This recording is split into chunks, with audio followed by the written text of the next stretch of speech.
job done. At this time, we're going to move into the next session, which is going to be the practical aspect, vis-a-vis counseling, mentoring, coaching, and teaching. So it's definitely going to build up on, what we've just heard from Gilbert.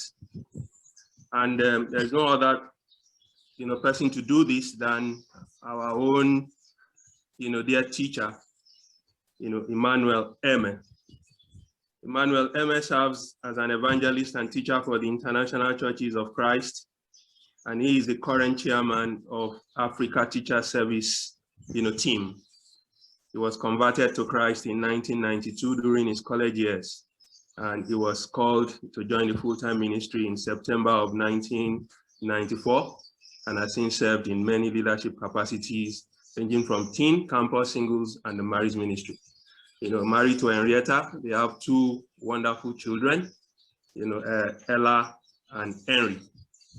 And he is not somebody that is new to us, so we know him, but we give honor to whom honor is due. So at this time, I'm going to hand us over, to our brother Emmanuel Eme to, take us into the next session of the, of the workshop. Thanks so much, Ayo, for that gracious introduction. And I also want to say thank you to Gilbert. I always love to listen to Gilbert speak. He's such a passionate man. And for some of you who don't know, myself and Gilbert, we share so much in common. We didn't even know that until we began spending much more time, baptized the same year, came into the ministry the same year, appointed chair the same year. I mean, there's just so much that we share together. And in the past few years, we've had the great honor and privilege. I have had the great honor and privilege to actually, travel with him. We've traveled together to many countries. And it looks like whichever country that I go to, within weeks or months, Gilbert to be there, or whichever country Gilbert go to, within weeks or months, I'll be there. We both had some incredible time in Central Africa, East Africa, West Africa, the Holy Land, everywhere. So it's such a great honor. And myself and Gilbert, we spend almost every day, like sometimes hours, just talking about this, just sharing about just how, this class, how we wish and pray that this class will truly bring a revival in our church. So today and now, I'm going to be taking us through the, discipling redefined. Now, it's a very interesting topic when you are redefining something. So that assumes that that thing you are redefining either has no definition or had a definition or still has a definition, but you want to just put it straight. And I have a picture. I'm going to be showing several pictures here. I'm going to be drawing from my arts background and also from my training in neuro-linguistic program in NLP. You see, you touch.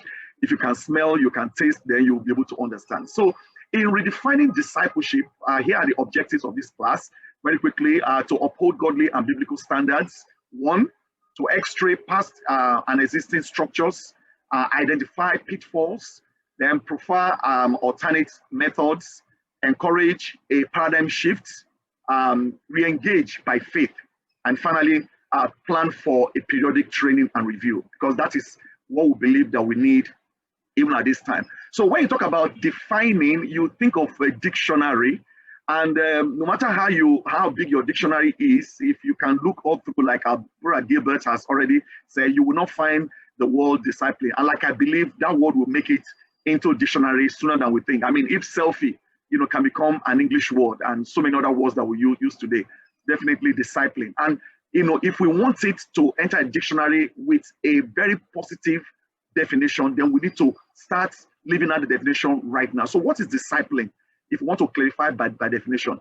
Somebody said that one of the funny things about not knowing when you were born, somebody asked me once, when was your dad born? I said, my dad, his age has passed finding out. I said, what do you mean? I said, actually, there was no record when he was born. What about your mom? There was no record when my mom was born. So both my parents lived and died without having any official age. But one thing about not having official age is that you can actually lie about your age. And nobody will accuse you of anything. But today we are not going to lie. We're just going to try and look at the scriptures and see what we can bring out. So what are the assumptions that we seldom make when we think of discipling? One of the things I did in my book, and I shared with Gilbert, the first thing I did was to take a book and I wrote down all the discipling partners I've had in 29 years, and I came up with about 13 lists, at least 13. Some of them occurred, reoccurred, and I also tried to itemize what are the positive impacts that these men at various times have had in my life, and the impacts basically huge. So I want to encourage you to also do that. Write down all the people that have discipled you, and try to match what did you learn from this person? What impact did that person make in your life? So the assumption we use, or we make sometimes, is when we look at a scripture like Romans chapter 15 verse 14, and we say, hey bro, you can disciple anybody. Hey bro, anybody can disciple me. Anybody can. Well, yes and no. Okay, yes and no. Yes, yeah, we have some wisdom, we can guide one another. But no, in some parts, you might not be able to do a good job. I can drive a car, but I don't think I can drive this caterpillar.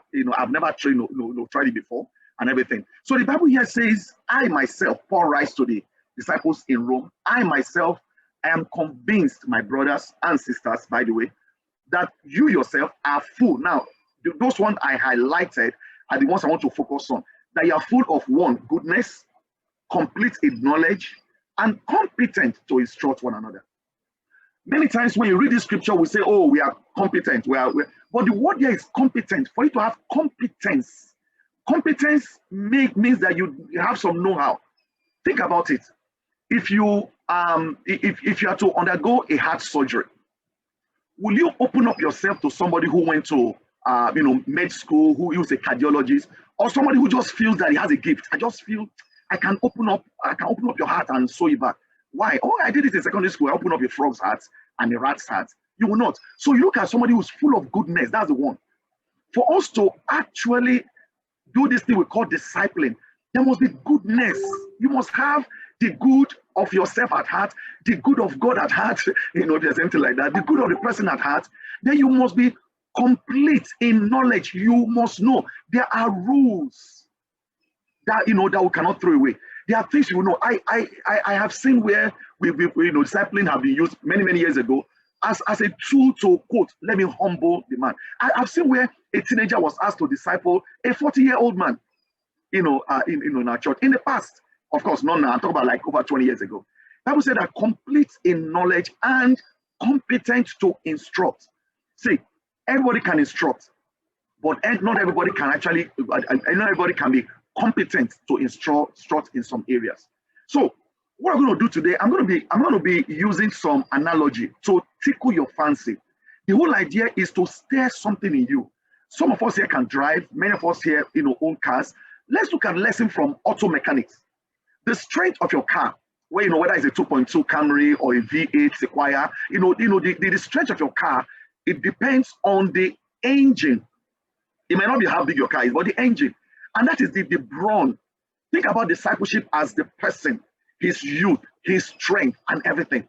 But I submit to us today that your engine, no matter how big, is useless if it lacks a gearbox. You see, that gearbox is what selects the speed. It's what helps. The engine has a strength, but it's the gearbox, the gears. I mean, I cycle, and I know that when I'm going to Tomeland Bridge and I'm going, the part that goes up, I have to switch gear, or else my tire will feel the pain. So even for a bicycle, there is gear shift. Even for Okada, even for Marua, and the gear is actually a very complex, tool. Many of us don't know there's such a thing as a gear. I thought it was just engine. Yeah, there's gear, and it's very complex. It's one that selects. Now, looking at the concept of mechanics, let's see lessons that we can learn from vehicle transmission. That is the gearbox, the way it switches gear. Many of us today are used to the automatic gear shift. I mean, it's funny calling them children. My young adults in my house, they want to start learning. My daughter is very fired up about learning. She has wanted to start learning for like many years ago. But I told her, listen, our car is automatic. You can't learn. It's not good to learn with automatic. I learned with a manual. Your mom learned manual. He said, no, but will I be driving automatic manual? I said, no, but it's just good so that in case. He said, there will not be any in case. She said, I will not buy any manual car. You see, one cool thing about manual, and I changed to my automatic on the island. Those days, I used to spend 3 hours going home. In fact, I used to park my car shop right till 10:30 in the night before going home. I will clutch down. I have lost clutch cable. I've had a time where I couldn't even walk. I've clutched down so much. my legs are paining me in traffic and everything. And we told ourselves our next car must be automatic. Automatic is very easy. Put it on drive and it just goes. It does the work for you. Now, in discipling, sometimes we think that discipling is automatic because we have put somebody on top of somebody, then it's going to go fine. Or because somebody's a disciple, he has got. No, it doesn't work that way, at least not anymore. Now, compare that with the manual shift. This is the one that gives you work. In manual shift, every part of your body is working at the same time. You have to memorize things. You have to know what you are doing. Now, ask yourself today, is your discipline manual or is it automatic transmission shift?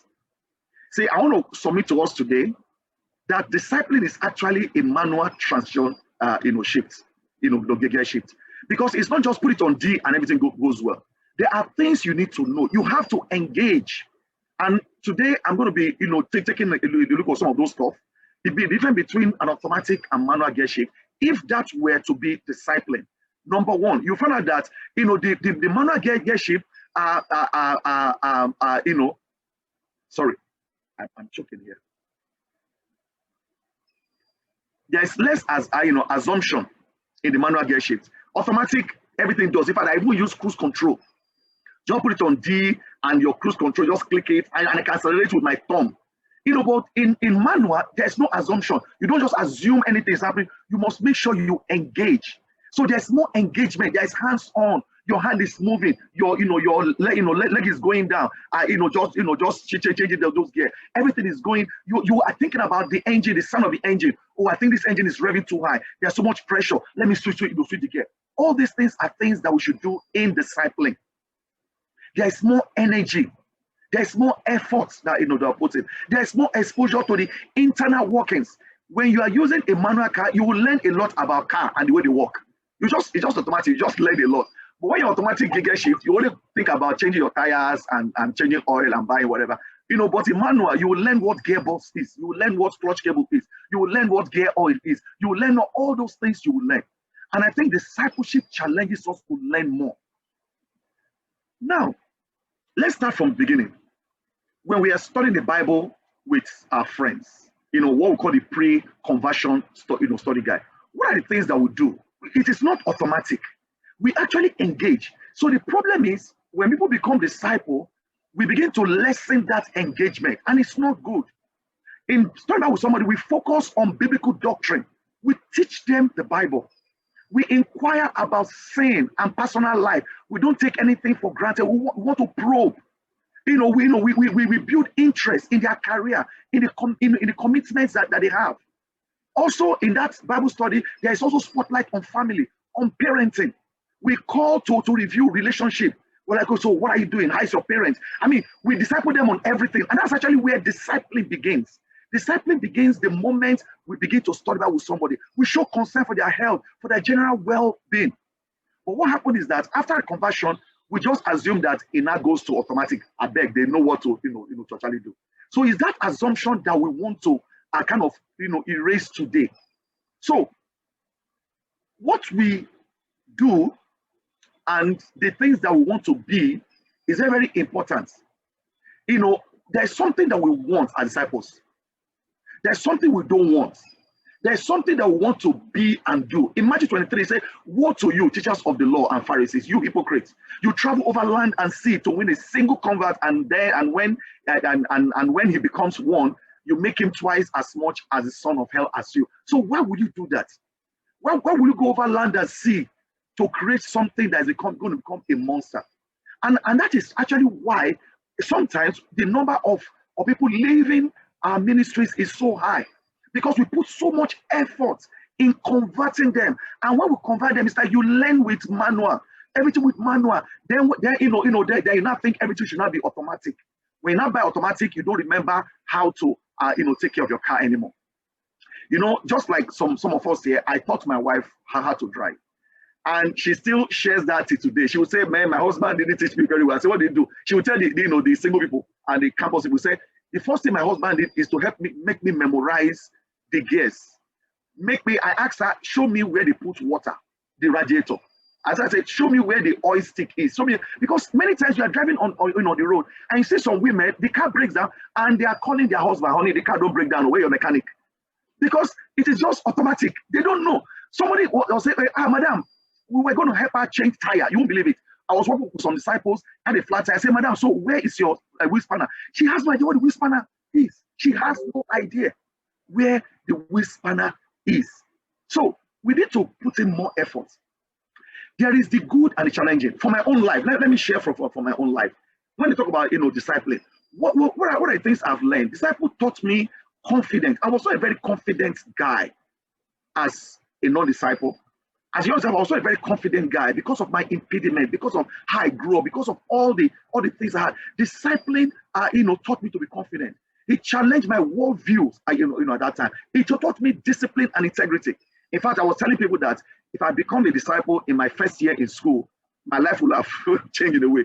My result, my grades actually went high to 4 points when I became a disciple. Now, when I became a disciple, I had less time because I had to go decide. I was discipling 12 men at that time on campus. I was leading 3 Bible discussions or whatever. But guess what? My grades went up simply because I applied the principles of Bible study. All this outlining, asking questions. I said, if I read my book the way I read the Bible, I can never fail. And I've maintained that same principle to date. It taught me purity. It taught me financial prudence.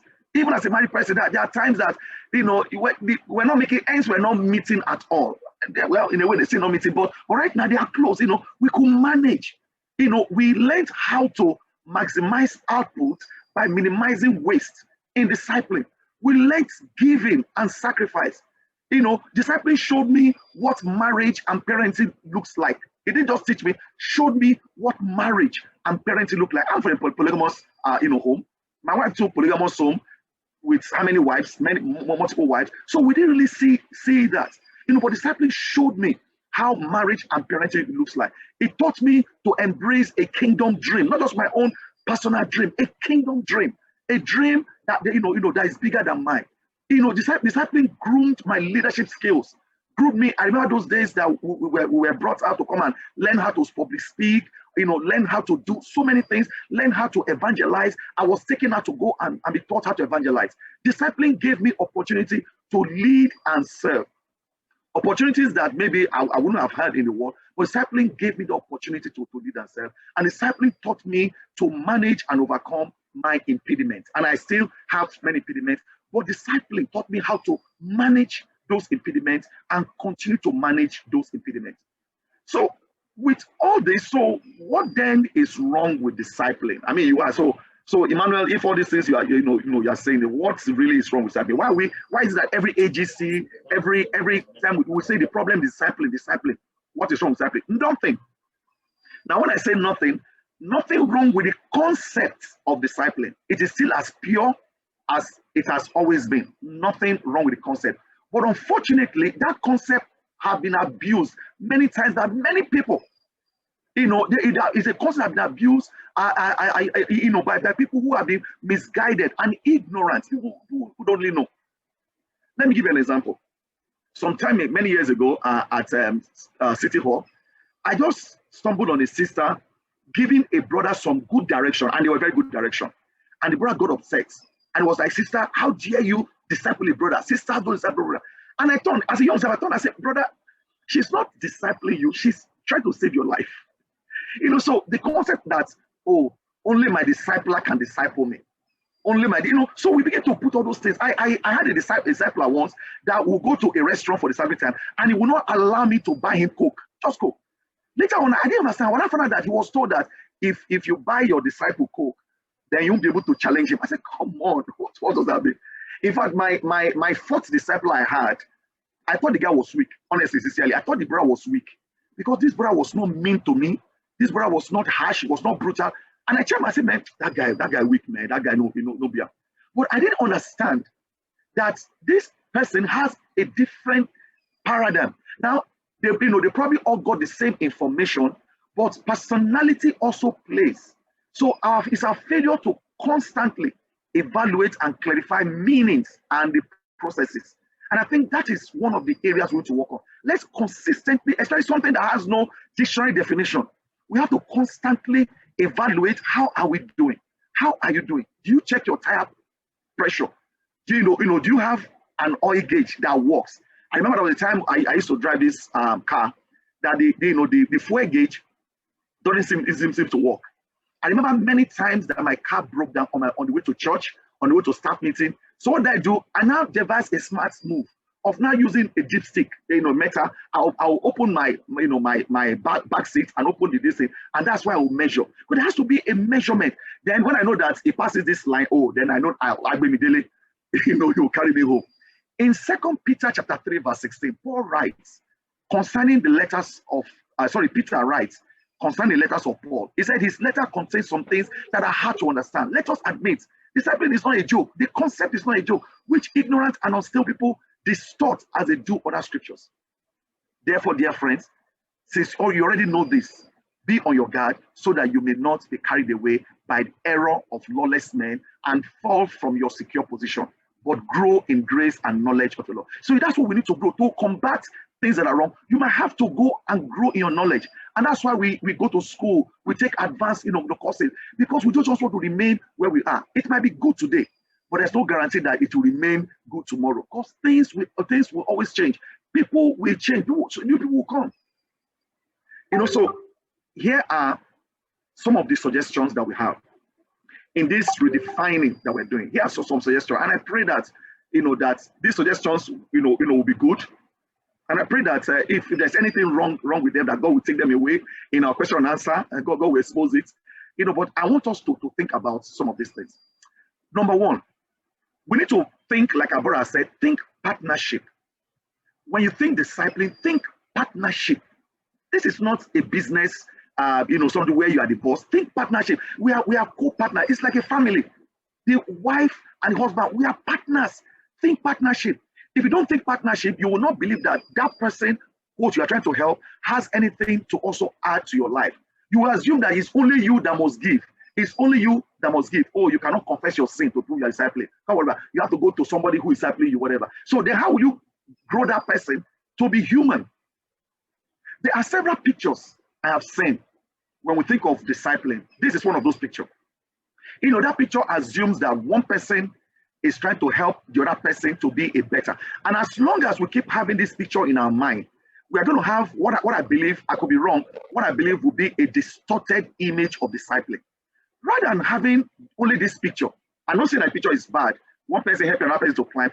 What about changing it from the classical discipling model that we have?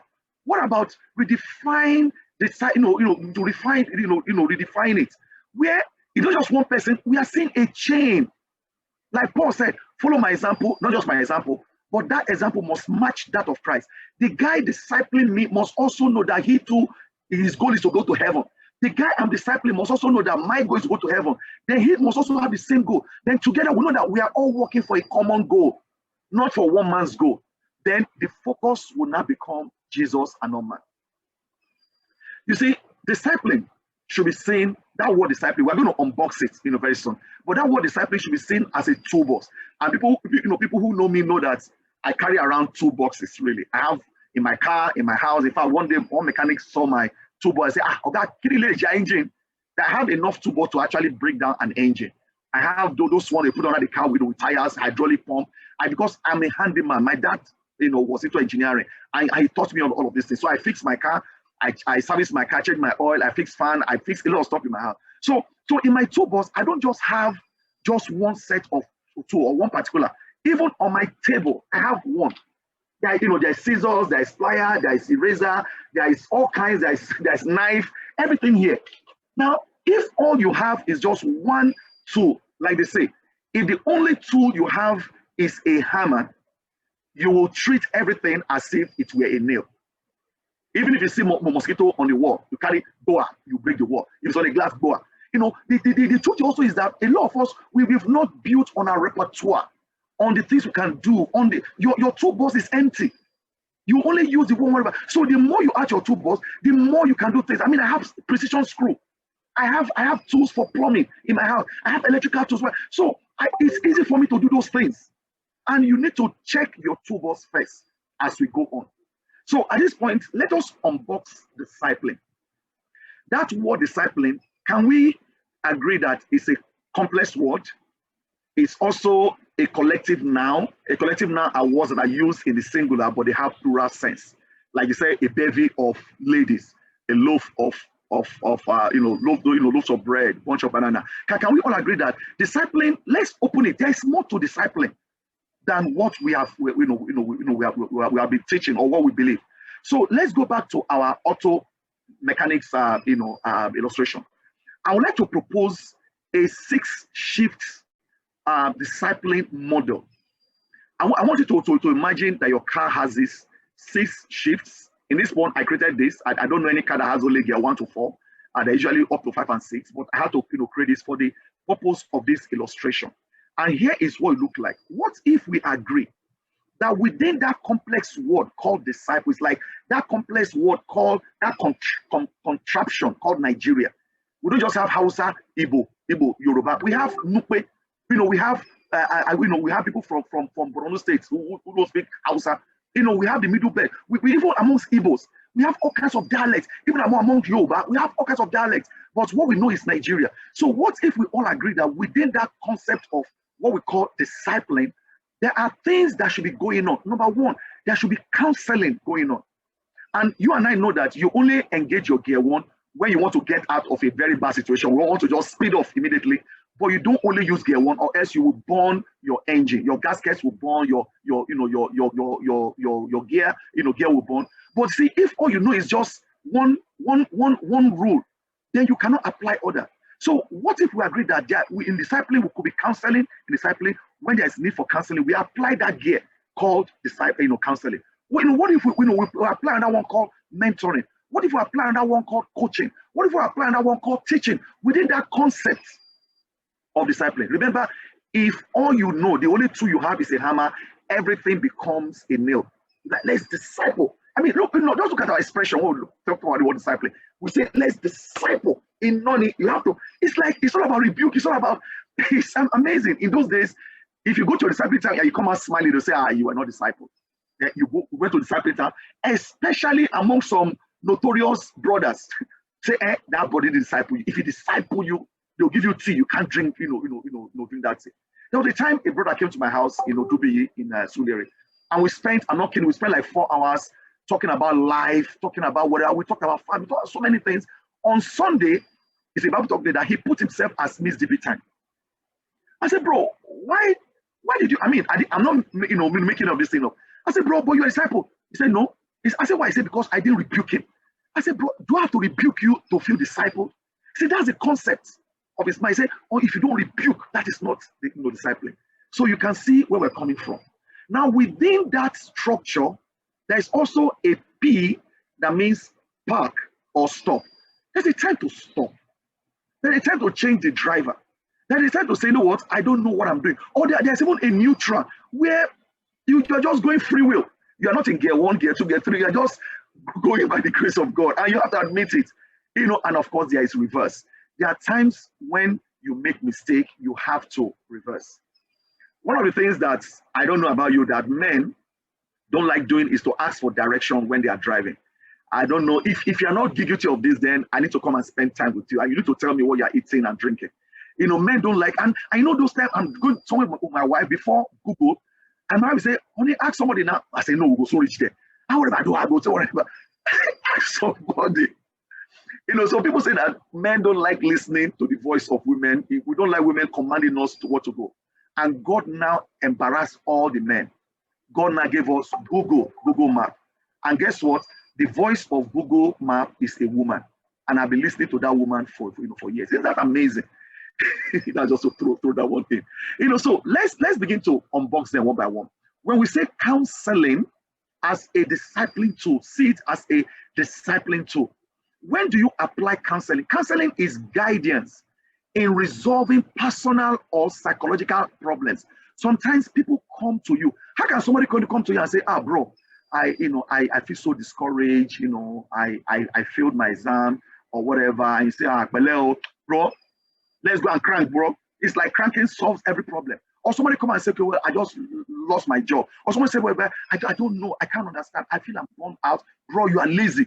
No, you don't say things like that. And we have said things, I have said things like that. I've been told things like that. But right now, when we were children, Bible said we thought like children, we reason like children, we acted like children. But when we became adults, when we become adults, we should put childish things behind. Let's say we didn't know any better, so Ojoro cancel. But right now, God will hold us more accountable, more responsible now that we claim that we know. So it is guidance in resolving personal or psychological problem. And not everybody can cancel. You have to be trained on how to cancel. As a trained, counselor, I think I took some courses or whatever. I am trained in what is called solution-based counseling. Solution-based counseling. And I don't have time to go into that, but I pray that in the next subsequent classes, we can even do a session on just counseling alone. So here are some tips in counseling. You need to prepare your heart before you help other people. Listen, I counsel people, even non-disciple throughout the lockdown. I did love that. People know that I counsel, so they call me up on phone. Sometimes we go and rendezvous somewhere in a restaurant, whatever, and I help them. People are going through some incredible things in their life because they know I'm a minister and they call me up, for counseling. But you have to prepare yourself. If you are not the person to counsel, then say you are not the person. Then the counseling, you have to listen. And that's what it's called active listening. And that's where we talk about emotional intelligence. You have to listen to their emotion, read their emotion, not just their words. You have to seek to understand first. Seek first to understand. Don't be quick. I know, you don't want to meet that doctor that you're talking to and just screaming. You're like, doctor, you don't want to just go and meet the nurse, whatever. You're like, doctor, what's wrong with me? I don't worry, you're going to be fine. You want one that will engage, that will explain it to you. It's a part of healing. Is even that psychosomatic to happen, the mind-body connection. When your mind is at peace, you will heal better. You need to help people make their own decision. In counseling, you're only leading them, but they have to take ownership of every decision that they take in counseling. Then you have to suggest homework. Like if somebody is having a problem with his wife, for example, okay, I'm not having a good time with my wife, or just calling, whatever. Okay, what's happening? Keep asking questions. More question. So why do you feel like this? I don't know, whatever. Because what are you going to do and get home? Well, I don't know, whatever. Okay, before you leave, let me just give you a tip. Why don't you tomorrow try just asking your wife, how are you doing? That's just the homework I'm going to give you. Then we'll come back again and we'll talk about it. So you give homework that's going to bring out the best in them. Then learn to empathize, not hey, oh my shit, you all don't finish. No, learn to that's sympathy. Learn to empathize, put themselves. If somebody have not eaten and it comes to you, you're not going to tell them and say, bro, how did you spend your money? And you are hungry now. How did you? Why just no? You're like, wow, you mean if not eating? I beg, I have some small bread here. I know how I felt the last time I starved like this, whatever. But let us eat first. Let us eat first. Then, we can talk about it. Then you see, you are now empathizing. See, this model of counseling is great model for emotional healing. Our brother Gilbert talks about Jonathan and David. Jonathan went to David, at Horesh, and he helped him to find strength in God. I don't know what he did or what he said. We help you to find strength. My father wants to kill you, but don't worry, you are going to be okay. Yeah, if I told him you're going to be king, and when you're king, I'm going to be second in command, to you. So counseling as a repertoire of intervention. Now, I had asked all of us to take this test. If you've not taken this test, please go and take the test. It's called the 16 personalities at .com. You have it in English, French, many languages. It will help you to know who you are. When you are discipling someone, understand who you are. Some of us, maybe we are very outgoing, we are very, gregarious, we like soccer, whatever, and we expect the person who is happy to just like soccer with us. Why don't you like soccer? Find out what they like. So what we do a lot of times is that we try to impress ourselves, personality, on some people. Listen, people's personality don't change. They never change. Why? Because God is the one that gave their personality. And unfortunately, sometimes we begin to attack people's personality rather than looking at character. Character is how you carry yourself. Personality is who you are. And yes, so some people are extroverted, some people are introverted, some people are more intuitive, some people are sensing, some people are feelings oriented, some people are thinkers, some people are judging, some people are perceiving. Stop calling them names. That is not what God has given them. Make it very positive. And that's why you need to go study these things out. All the notes of this class will be given to every one of you. So there are common counseling mistakes that we cannot make. One, giving advice without listening. And please, just forgive me. I am running, I'm racing right now because I know I'm almost out of time. Giving advice without listening, showing a judgmental condemning, spirit. Please don't do that. It will not help anybody. It's not going to help the person you are counseling, and it's definitely not going to help you in any way. Number three, talking too much. In counseling, it is a counselee that does all the talking. Number four, giving worldly advice. I don't have time to give you some of the examples on this one. Then not suggesting a homework. That's also a mistake that people make. The second one, God and time willing, is mentorship. And I'm just going to give you the headline. A mentorship is the influence, guidance, or direction given by a mentor to a mentee. In mentorship, this is where you can seek more advisors. This is where you can go out. Listen, if I want to know about stock market, I know who to go and talk to. If I want to know something about, I don't know, let's say like buying a house, I look for somebody who is into real estate. Your disciple might not have all the answers in the world. So we want to create more avenue for disciples to have safety nets. The more, the better. So you need to naturally select somebody who you admire, somebody who is doing something you like. I say, bro, can I come and learn from you? There's a general agreement between the mentee and the mentor. Usually it's time bound. And this model is great model for personal development. I want to go to school. I go to somebody who go to school, bro. How can I enroll in school? Not somebody who doesn't have any interest in academics. Oh, I want to drive a car. Oh, bro, what kind of car do you think I should buy? This is my first car. You look for somebody who has had many decades of driving car and buying cars. The Bible says in Proverbs 15:22, plans fail for lack of counsel, but with many advisors, success is guaranteed or sure. Look at the story of Ruth and Naomi. Ruth was the one that came down and said, wherever you go, I'll go. Wherever you go. She committed herself willingly. And of course, the story. And Naomi gave her this wonderful advice. Go to this place, dress well, perfume yourself, groom your hair. I know this guy, whatever. And that's how he got a husband. So there's some mentorship that going on there. Number three is coaching. Now, mentorship is ideal for your own personal development. Coaching is a great model for strong leadership development. And this is where our church, we're number one. Nobody can argue this one with us. In coaching, you are unlocking a person's potential to maximize their own performance, helping them to learn rather than teaching them. That's what coaching is. So coaching involves the belief that an individual has the answer to their own problem within there, but they don't know. So you can imagine a soccer coach, or like, give me 10. Oh, coach, I'm tired. Okay, you are tired. Give me 20 for saying that. They know you can win the Olympics, but you are tired. They will drill you. They are drill, sergeant. They will drill you. They will push you. They will challenge you. They wake up in the morning. They will blow the whistle because they know what you can be, but you don't know yet. So you see, there is a place for this. This one is a great model for strong leadership development, and we need to also apply this. But this seems to be the tool that most people know. This will be the tool that most people know. Scriptures like 2 Timothy 3:16, all scripture is God-breathed, is there. Hebrews 12, no discipline seems pleasant at the time, but painful. Later on, however, it produces a harvest of righteousness. So that's what coaching does to us. Let me quickly share the difference between these three models that I've just shared right now. Difference between coaching, mentoring, and counseling.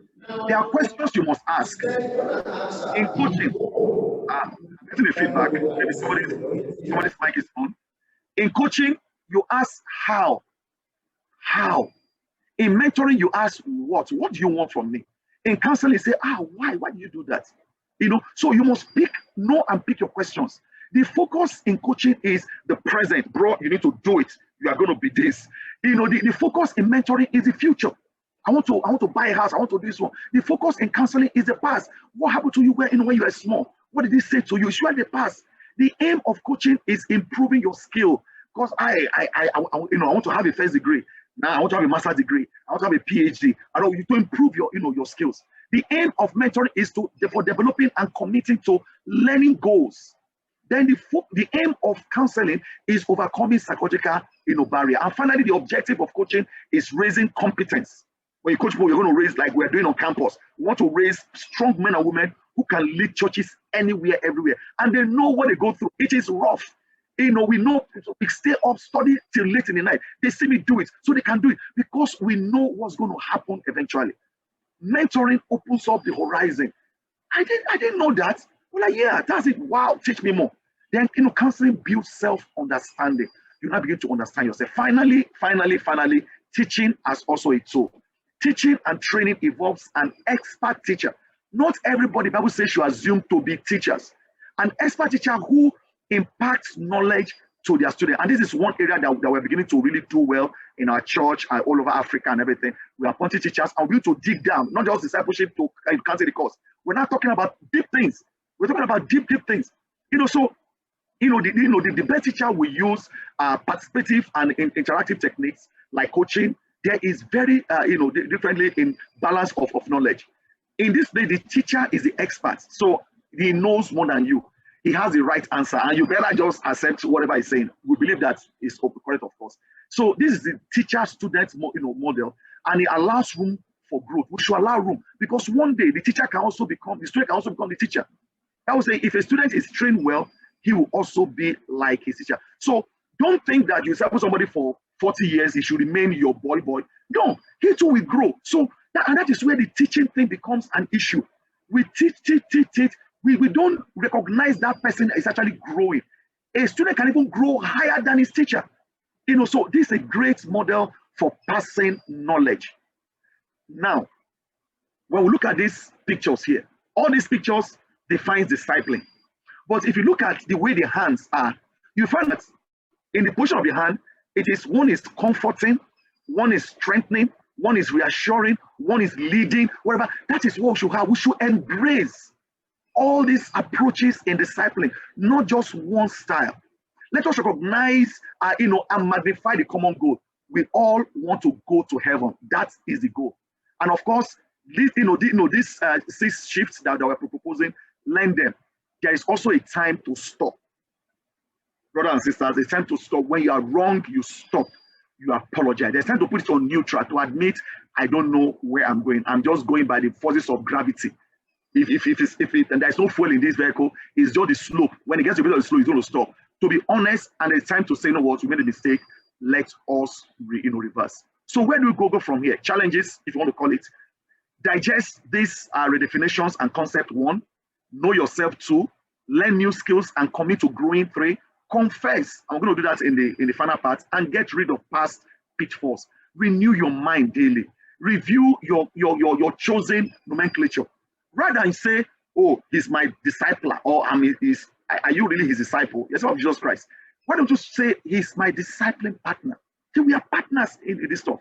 Even if it's a day old, he's my discipling partner. You are saying that this person too will grow. Forgive yourself. I know we've made some mistakes. Forgive yourself. You can't come and kill yourself on this one. Then forgive other people also. Then finally, study out the one another relationship passages. After this slide, you have all of them, over 50 slides over 4 slides containing all the 50 something one another, and you're going to have the all of these slides. Study them out, pray for one another, encourage one another, instruct one another, try to practice them, and may God bless us even as we continue to learn. I think I took a bit of time, but I really apologize. But thank you for giving me this wonderful opportunity. God bless. Wow, thanks a lot, bro. You did very well with time. I mean, you were right on time, and I know you were really racing, for time. But thank you very much for compacting everything within the time slot you had. This was very, very enriching and eye-opening. And so we've listened to the 2 sections for today. But right now, we're going to take some questions based on this section, and we have 15 minutes for that.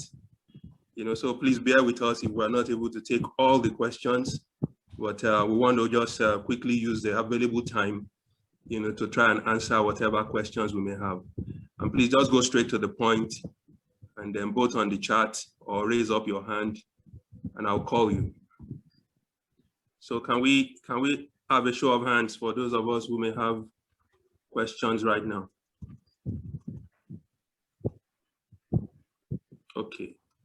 I think 5 people already raised up their hands. Sorry, let me just quickly. Okay, Baksa. Bolagun, please unmute. So please let us also type on the chat, chat box. Our brother, Mr. Bajo, will take those ones. Yeah, thank you very much for the class. I really learned a lot. And The point I'm trying to make is this. It's like a suggestion and also it's going to help us as family group leaders in individual regions. I think it's better for church to create an avenue for a family group leaders to be able to train at a shepherding purpose. Because if you look at it very well, a lot is going on in our marriage. And we are the first person that the people are going to see. Then how do we manage them if we are not trained? I just want us to have this as a view, that we should train family leaders as a shepherding couple, which will help our ministry, also help the church to grow as well. That's the suggestion I just want to make. And I thank God for the class. I'm very grateful for you, Emmanuel and Gilbert. God continue to bless them. And thank you very much for being a part of the class. Thank you so much. I really appreciate it. God bless. Okay. Thank you very much. I think that's noted. I just want to quickly say that if it's a comment you have, the chat would be a good place to put that. Let's take questions by raising up hands. Okay, so if you have questions, we take the raised hands. If you have a contribution, a comment, just put it on the chat. Majid, go ahead. Okay. Good afternoon. Good afternoon. Can hear you. Go on.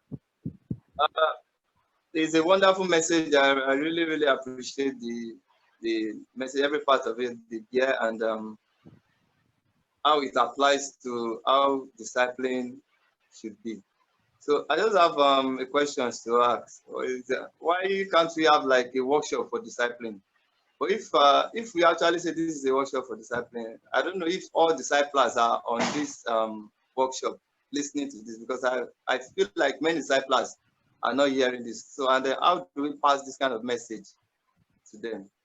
And then another thing is why is it that anybody disciples anybody, even people that the disciples, sometimes they don't know what they are doing. They are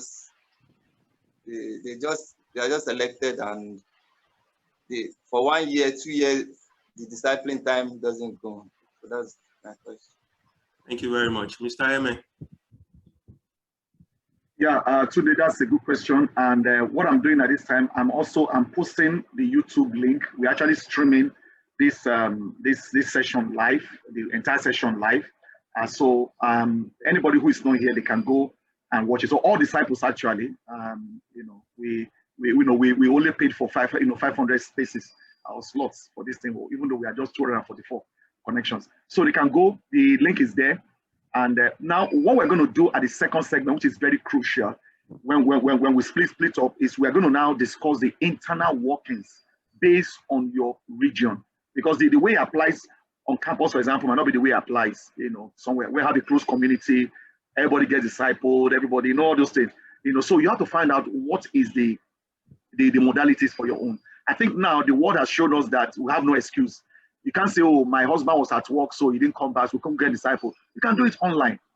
I've had services in my car driving. Yesterday, my devotional was from Lekki to Yaba. I had the campus devotional. So let's work it out. Now, competence. I think regions should start training people. I think counseling, mentoring, teaching, coaching, we need to break this thing down more. And I pray that as you have the slides now, you can go and study them out. And if you need more clarification, maybe we can do that another time. But I think you are right. Sometimes people might not be as competent as they should. We're only following by faith, and God is blessing us for our, the humility. But that humility sometimes can be dangerous after a while, especially when you know you are wrong. You can't continue being wrong. So that's my long answer to that short question. Thank you. Mr. Anolefo. Please unmute.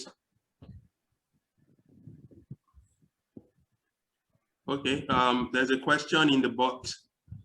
Why only empathize is showing sympathy alongside really bad? Because you talked about empathy and sympathy. Yes, empathy is putting yourself in that person's shoes. Sympathy does not really do much actually. For example, somebody comes to you and said, "Oh, I lost my wallet. I lost my wallet and I lost everything." The first thing you do, is say, me too. I remember last time I lost my own too. Yeah, it was very bad. No, that is not. That is sympathy. You're actually making yourself the object now. But in empathy, you're like, wow, what do you have in your wallet? Man, you must have. Is there any way you can get them back?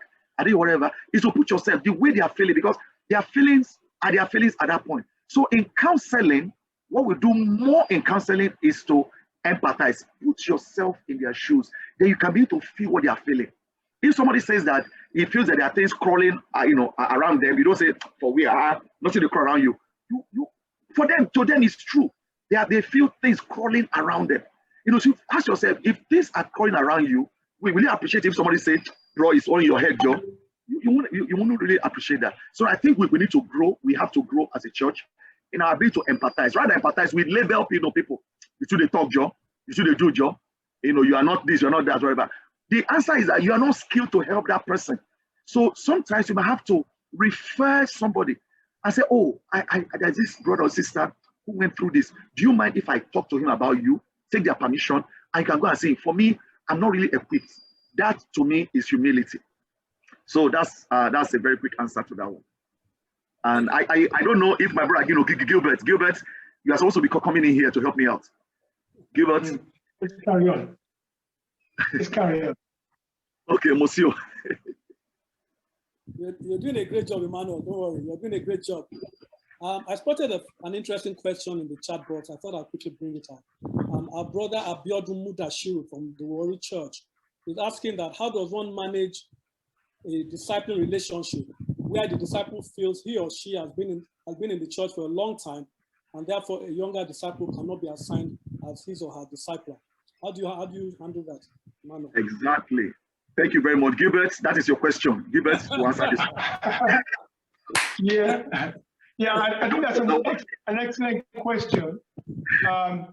I think personally, I think Emmanuel mentioned an example that was very extreme of a teenager that was asked to disciple somebody in his 40s. I think that's probably a mistake.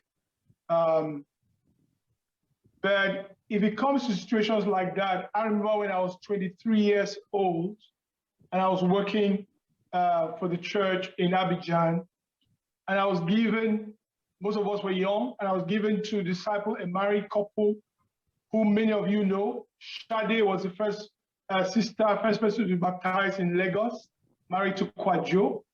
But to be honest with you, we got into that relationship, and I think I learned a lot from them. They probably learned from me. They probably learned from maybe my Bible knowledge or whatever. There are things they learned from me for sure. But I learned from their maturity. And that's why reviewing a picture of discipleship as a relationship will solve situations like that, where the younger person goes into that relationship with humility, acknowledging that he has a lot to learn, and it becomes more of a partnership rather than, oh, how come you're so young and you've been asked to disciple me? So I think that will really fix situations like that when we change our view. And so I've had those situations. They were gracious, those older disciples or couples I was involved in their lives. And they still respect me till today. They believe they learned a lot from me. But I think I did learn a ton of things from them, their maturity, life experiences. So I think it will be more of a sharing approach that will solve situations like that. Exchange. Thank you so much, Gilbert. I saw another question that is connected to the one you just answered, so I thought you quickly take that as well. Sure. Oremi Craft Concepts, and it says, what is the criteria for leadership selecting a discipling partner for somebody? What's the criteria? It's interesting. I actually saw the question and I noted it down, I wrote it down. Yeah. So I did mention earlier on that I know we did make a distinction that what the Bible emphasizes on is one another relationships, but as a church and having leadership, there's a church structure that emphasizes things like proximity, age group.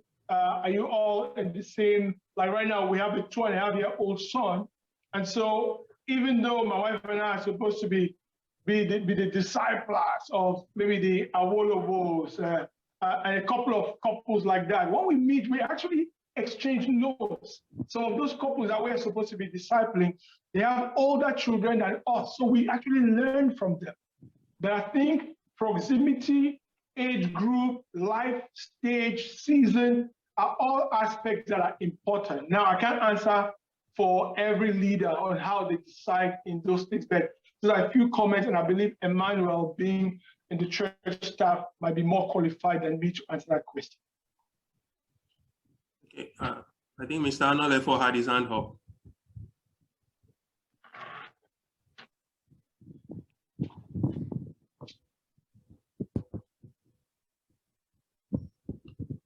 Mr. Anolefo, are you still there? Yeah, I think he has a question on the chat box. You want to read the question? Okay. He didn't put any. He just said, my question is for Emmanuel Emmett. That's all he wrote there. All right. Has a question. See his question very quickly. If you scroll up, you'll see his question. His question. His question is there. Okay. Counseling, mentoring, etc. Must a discipler have these skills you mentioned? Counseling, mentoring, etc. That's from Mr. Emeka Anolefo. Yes, thank you very much for that question. The truth is that on a flat rate, everybody actually possesses some tool. Like if I ask around here, how many of you have a tester? A lot of people have a tester in their house. Maybe a 10 spanner or a 13 spanner in your car because of your brake or your batteries and everything. But we're saying that we need to now grow. I would say add to your faith, goodness, knowledge, or we need to grow. And I think for starter, what an average disciple has actually is probably enough for a young disciple. But for a church of 30 years, we need more counselors in the church. And I just say more trained counselors. We need more trained counselors in the church. We need more people who have grown themselves, who are exemplary. Because if you don't have people who are exemplary, you can't have mentors. People that you can run to actually. We need more teachers. So we need professionals in those areas that will not teach the average disciple how to now add to those skills. So I would like to say, yes, every disciple has some bits of those, but I think it's time for us now to think of now growing. You cannot do very well discipling someone if you refuse to grow. You have to grow your counseling skill, in your teaching skill. Just keep going. You might not become a teacher. You might not become a professional counselor or a certified counselor, but you can learn some of the skills. And it's the skills that we need to start teaching now. Some of the mentoring skills, teaching skills, counseling skills, and I'm doing some of that with some people.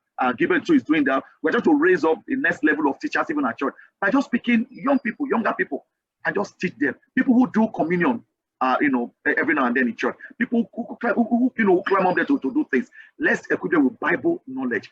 People who oversee other people, let's teach them counseling skills. People who have been around, let's groom them. Let's so that they can add value that people can now start coming, to them. So yes, as a church, we need to.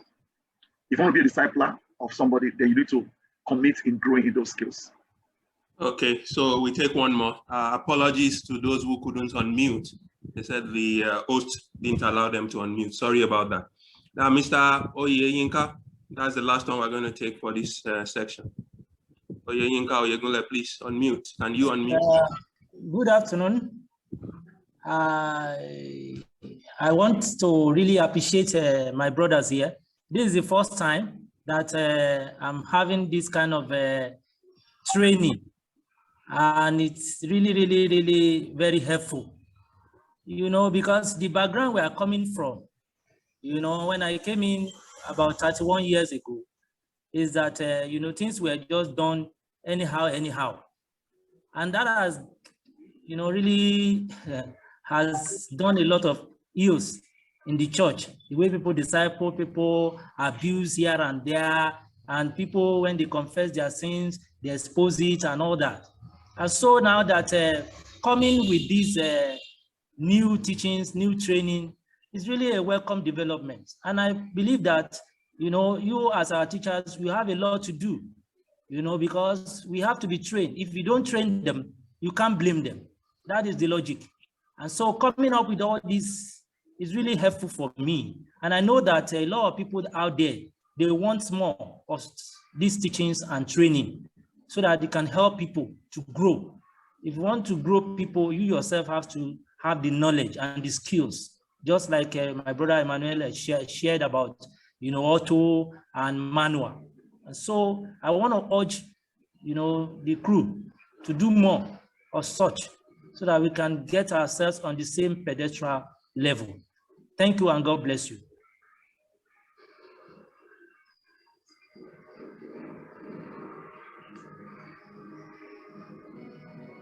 Okay, I know you need to unmute, I think.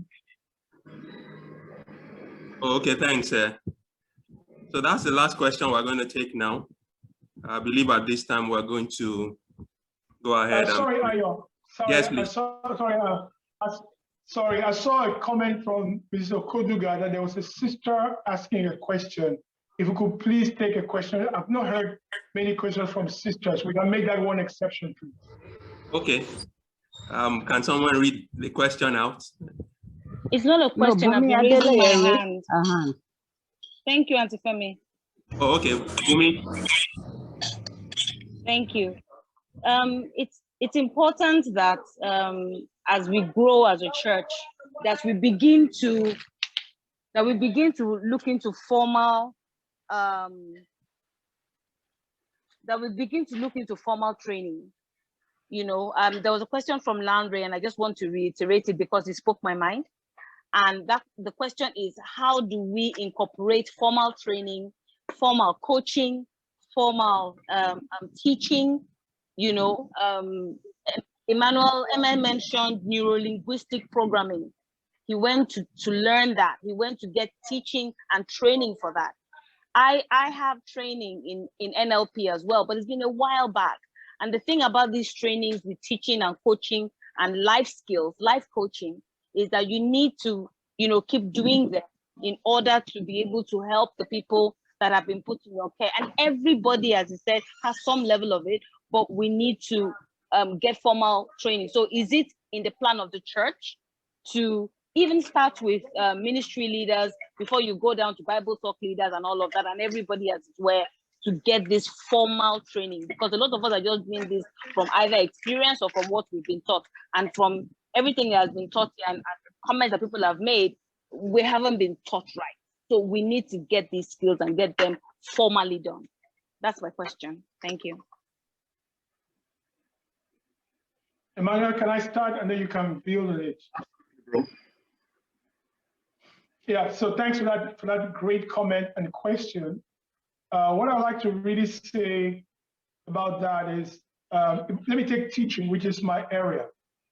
So a lot of what I do today, the church, it's not like the church sent me to some school or I've taken a lot of personal initiative, even with teaching, or even now we've saved up money for holidays and gone to Israel, to Turkey, to Greece. I'm doing a master's program. It's not the church paying it. I think that is a good place to start. And I know a lot of people who are currently doing stuff on counseling and different fields. It's a great place to start.